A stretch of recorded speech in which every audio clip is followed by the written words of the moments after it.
Twitter message from the Texas GOP has gone viral for comparing the two. We spoke with local Republicans and voting rights advocates about their thoughts on the polarizing meme, why some say it's part of a trend called rage farming, and how you play a role. Two very different opinions. I don't see the controversy. I don't see the insult. About the same tweet. At this point, the Republican Party is playing games. Posted by the official account for the Texas GOP, the tweet reads, quote, "If you can wait in line for hours for testing, you can vote in person." The message has gone viral across social media, drawing instant ire from one side and praise from another. A spokesperson from the Texas GOP gave a statement saying in part, quote, "If one is safe, so is the other. We enjoyed watching liberals lose their mind when confronted with the truth." We reached out to the Bexar County Republicans to get their take. I don't think that this is a statement which any voter should take as insulting or dismissive or unconcerned about their particular challenges. Lots of people have a lot of trouble getting to the polls. They have trouble getting to the grocery store. They have trouble getting to the bank.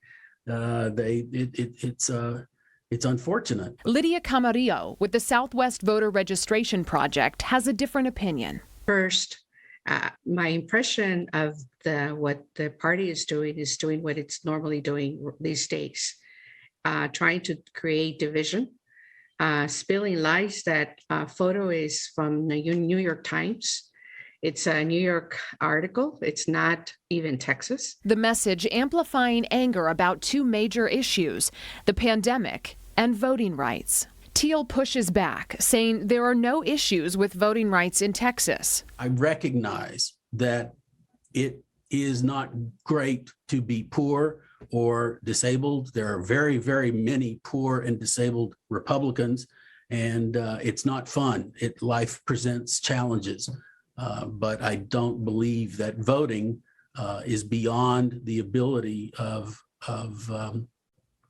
very many people. I've been doing this for a very long time, and it's not the first time that this kind of gimmicks are put out there to help people stay home, because it's really a gimmick to stop voters from voting. Martin Riedel, a researcher for UT Austin, says the tweet is an example of a tool called rage farming. So this tweet is very much trying to get at emotions, negative emotions. It's harnessing emotions that are already existing. He says it's something that's become more common in the political realms. There's this research at the University of Toronto is called this very thing, rage farming, to harness emotions and to get people to engage with content. And that's really what this tweet is trying to do, right? So it's very efficient in getting people to engage with it. People who disagree with it in particular. While not disagreeing with the tweet, Bexar County Republicans had this message. We're separate entities. They're the Republican Party of Texas. We're the Republican Party of Bexar County.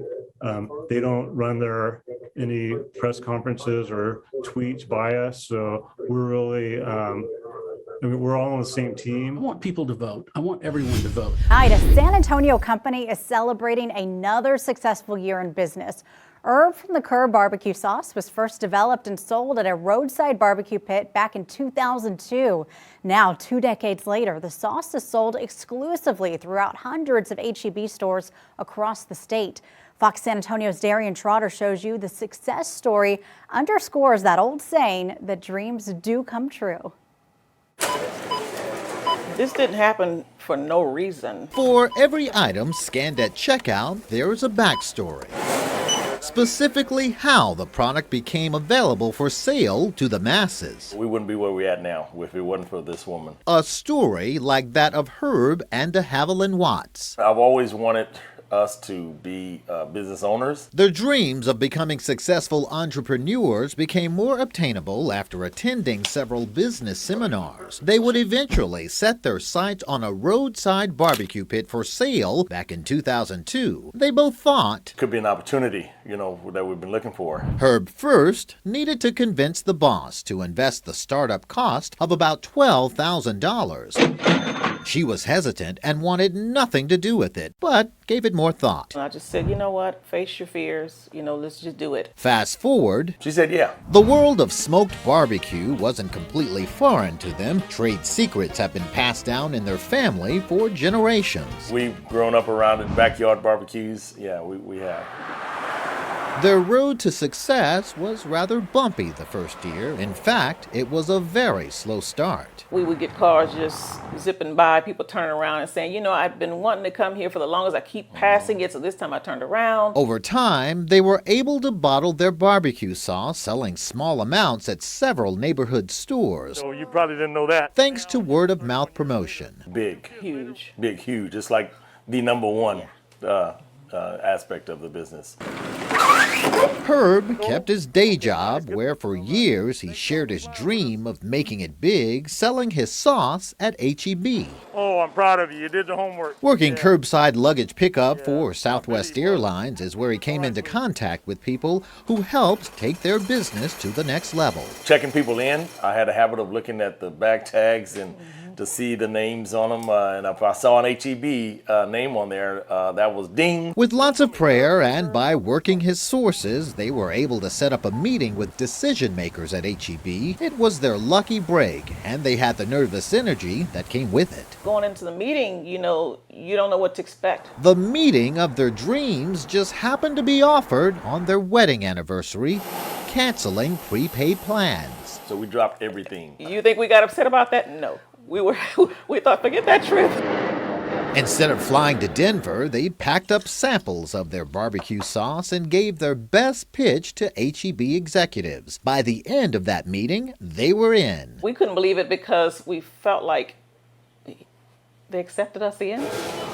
Their barbecue sauce is now sold exclusively at more than 200 H-E-B locations across the state. Rewarding. Humbled. We have the sweet and tangy hickory, and then we got the spicy mesquite. Scrape that in there. They wouldn't share the recipe when we met in their kitchen, but would say perfecting it was a process. My queen here, she's the one that actually made the sauce.